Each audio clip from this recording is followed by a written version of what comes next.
नमस्ते फ्रेंड्स। ये Shambhavi astro solutions का थर्ड वीडियो है और इसका सब्जेक्ट है कुंडली देखना दिखवाना क्यों आवश्यक है और कर्म के सिद्धांत से इसका क्या लेना देना है। क्योंकि काफ़ी सारे लोग इस चीज़ को लेके काफ़ी सारे लोगों के दिमाग में ये क्वेश्चन आता है कि हमारे साथ ही ऐसा क्यों हुआ, हमारी कुंडली में ही ऐसा क्यों दोष है या XYZ। बेसिकली कोई भी कुंडली परफेक्ट नहीं होती और हर एक कुंडली में कुछ दोष कुछ योग बनते हैं। हाँ, कुछ कुंडलियों में ऐसा होता है कि कुछ योग बहुत अच्छे होते हैं, कुछ में दोष अधिक होते हैं। तो इस कंडीशन में ये और भी ज़्यादा ज़रूरी हो जाता है कि हम समय रहते उस कुंडली का सही से विवेचन कर सकें, उस कुंडली को रीड कर सकें और फ्यूचर में आने वाली कोई भी अगर कोई नेगेटिव सिचुएशन है तो उसके लिए पहले से प्रिपेयर होकर उसके नेगेटिव इम्पैक्ट को कम कर सकें। तो कुंडली देखना इसलिए भी आवश्यक होता है। जैसे मैं काफ़ी सारी कुंडलियाँ देखते रहता हूँ तो काफ़ी ऐसे केसेस आते हैं कि मैं आपको एक एग्जांपल देता हूँ। ये मेरा एग्जांपल ऐसा है कि जिसमें एक व्यक्ति है जिसको कुंडली मैंने देखी और उसकी कुंडली में ऑलमोस्ट 9 में से 7 ग्रह बहुत अच्छी लोकेशन पे हैं, बहुत अच्छे योग बन रहे हैं, बहुत अच्छा उसका लाइफ होना चाहिए। But in real life he is security guard, एक रियल एस्टेट कंपनी के प्रोजेक्ट पे सिक्योरिटी गार्ड है। जब वो मेरे पास अपनी कुंडली लेके आया तो मुझे ये समझ में आया कि ये कैसे हो सकता है। फिर मैंने देखा कि सिर्फ एक सिचुएशन थी एज अ टेक्निकल पॉइंट। शनि नीच के होके एक पर्टिकुलर जगह पे बैठे थे, कर्म स्थान में, स्ट्रगल वाले स्थान में। तो क्या होता है, और वो लग्नेश भी हैं। जब लग्नेश किसी ऐसे नेगेटिव स्थान पे बैठ जाए तो क्या होता है कि आपके कितने भी अच्छे योग हों पूरे कुंडली में, वो इफेक्टिव नहीं रहते। Means another little example, easy example to understand कि प्रधानमंत्री अगर मना कर दे, अगर प्रधानमंत्री नेगेटिव है तो आप लोकल एडमिनिस्ट्रेटिव सपोर्ट आप हो ही नहीं सकता है आपका। तो इस तरह की एक सिचुएशन थी। उस सिचुएशन में he has spent his almost like 45 years, but कभी भी कुछ बेहतर नहीं हो पा रहा था। तो we have arrived on a solution कि आपको शनि के लिए स्पेसिफिक दिस सॉल्यूशन करना है, वो हमने बताया।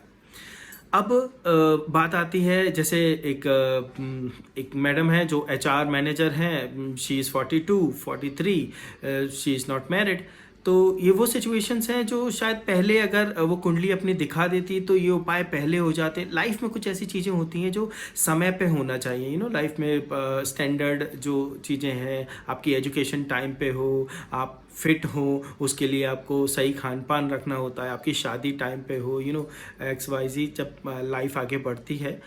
तो ये वो सारी चीज़ें हैं जो और मेडिकल सिचुएशंस होती हैं। अगर आप उसको समझें, मेडिकल सिचुएशंस, मान लीजिए किसी बच्चे की कुंडली को हम अगर स्टार्टिंग में ही देख लें, जैसा कि मैं सजेस्ट करते रहता हूँ लोगों को कि कुंडली 6 साल से ऊपर के किसी भी बच्चे की कुंडली देखी जा सकती है। तो अगर हम स्टार्टिंग में इसे एक रूटीन मान के कि हाँ इसकी लाइफ में क्या होने वाला है, उसके लिए हम कैसे प्रिपेयर हो सकते हैं। कुछ अगर नेगेटिव सिचुएशन हो, जैसे मेडिकल सिचुएशन, अगर उस बच्चे की कुंडली में आगे ऐसा दिखने वाला है कि कोई बीमारी है या किसी पर्टिकुलर फील्ड की मतलब किसी पर्टिकुलर ऑर्गन से रिलेटेड या किसी और चीज़ से रिलेटेड किसी भी तरह की बीमारी है, तो उसके लिए अगर हम स्टार्टिंग से ही उपाय कर लें तो बाय द टाइम उस ग्रह की महादशा आए हम उसे इवन स्टीवन कर लें, उसे ओके कर लें, उसे अलाइन कर लें, तो वो जो प्रॉब्लम थी जिस बड़े लेवल पे आने वाली थी उसकी जगह पे वो बहुत हल्के में निकल जाएगी और लाइफ को इम्पैक्ट नहीं करेगी।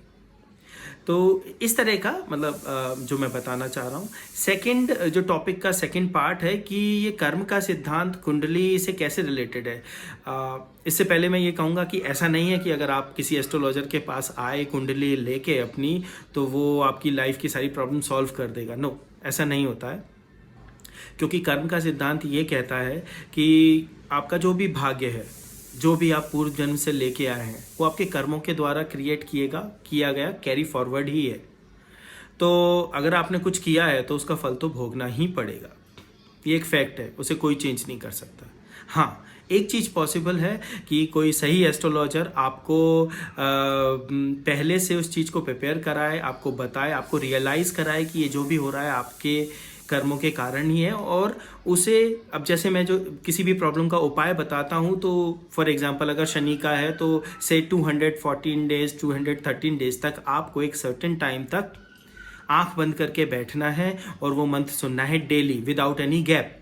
सो ये अपने आप में एक तप हो जाएगा, 200 और 200 और डेज का एक तप हो जाएगा। तो अगर आपने कुछ गलत काम किया है जिसके कारण वो ग्रह आपको नेगेटिव सिचुएशंस आपकी लाइफ में बनाया हुआ है, तो आप वो 200 दिन का तप करके उस चीज़ से मुक्ति पा सकते हैं, अपने कर्मों को काट सकते हैं, और उससे बहुत जल्दी काम हो जाता है। अदरवाइज वो प्रोसेस लाइफ लॉन्ग आपको स्ट्रगल झेलना ही पड़ेगा।